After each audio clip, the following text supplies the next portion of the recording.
Since aircraft carriers as yet existed only in the imaginations of a few men, the Navy conducted its tests on land.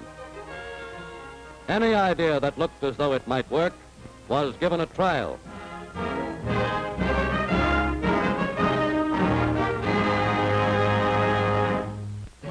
But by 1922, the Navy had a carrier, the USS Langley.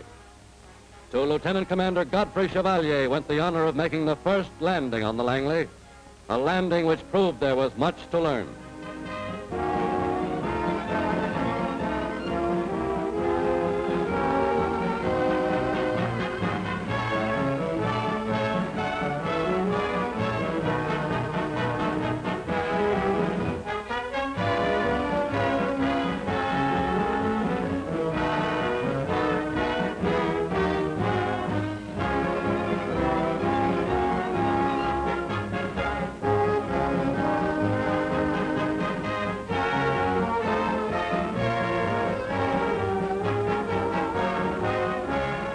But to the pioneers, flying had become a religion.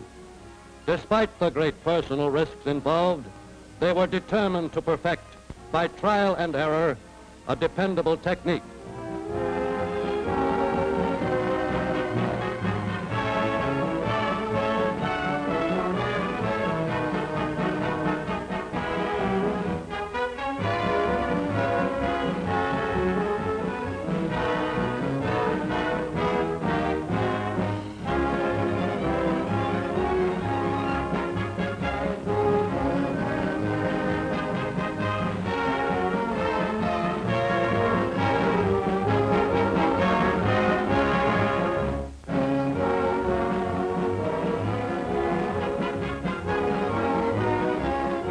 Within 2 years, planes were flying off the Langley with routine precision. Operating principles had been standardized. The Navy found out that planes could do invaluable work with the fleet.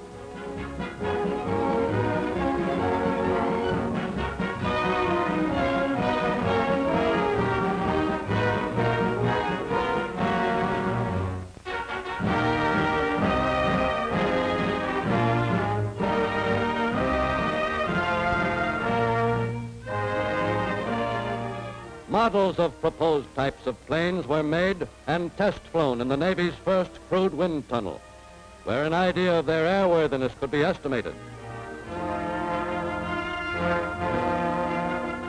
High standards of aerial gunnery grew out of target practice, in which new type machine guns, built especially for aerial combat, proved their worth. In training schools, much practical experience was gained in the study of airplane engines. And in time, a small but highly competent group of aircraft mechanics came into existence. Students learned their aerodynamics from instructors who were still feeling their way along, from theory to theory, and were as often wrong as right. We are now definitely of the opinion that the use of brakes on airplane wheels is impractical. The sudden checking of speed when brakes are applied causes the plane to ground loop.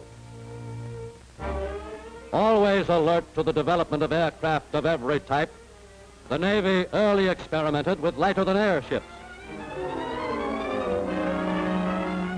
The early blimps of the Navy operated with such good effect that soon great airships were in use, ships capable of staying aloft for days at a time.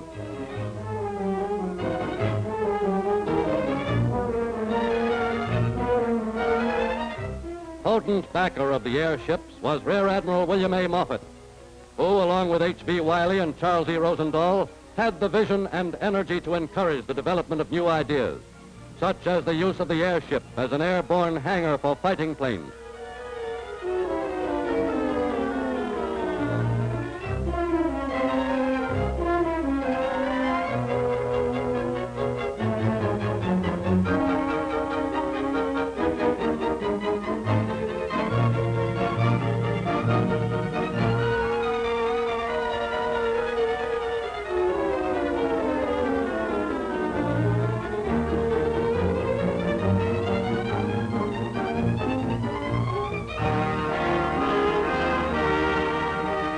By the early 20s, when the Navy's first fighter squadron was formed, the use of specialized types of planes for special duties was an accepted principle of military aviation.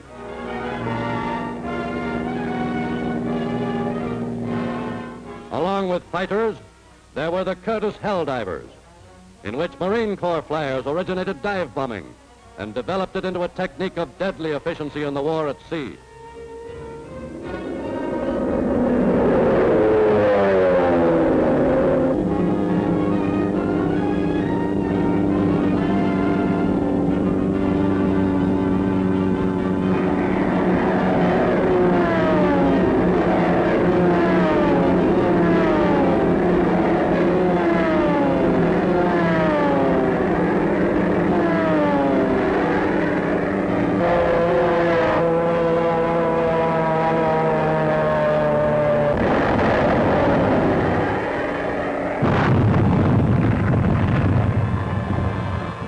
The Navy pioneered in the development of torpedo planes that could carry a one-ton aerial torpedo.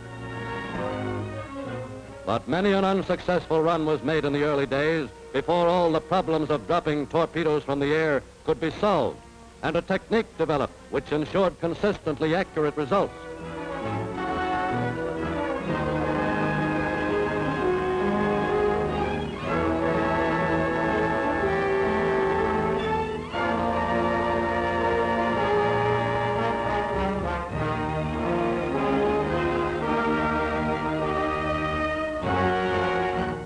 In the Navy Department, air power had become an accepted auxiliary to sea power. And when the Washington Arms Conference halted construction of the half-built battle cruisers Lexington and Saratoga, the Navy was quick to convert them to aircraft carriers.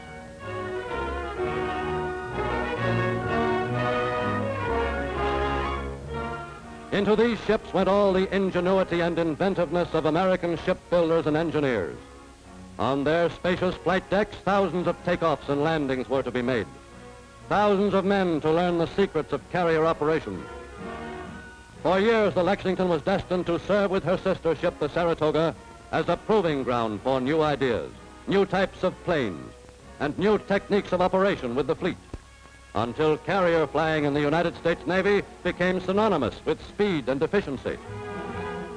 Stimulated by the Navy's need for ever better and faster planes, the development of all types of naval aircraft made rapid progress. The Navy's Standard Fighter, a maneuverable biplane, was one of the first planes in the world to be equipped with retractable landing gear. Direct descendants of these fighters are the famed Wildcats of 1943. As streamlined all-metal monoplanes replaced the old biplanes, the speed of Navy planes rocketed.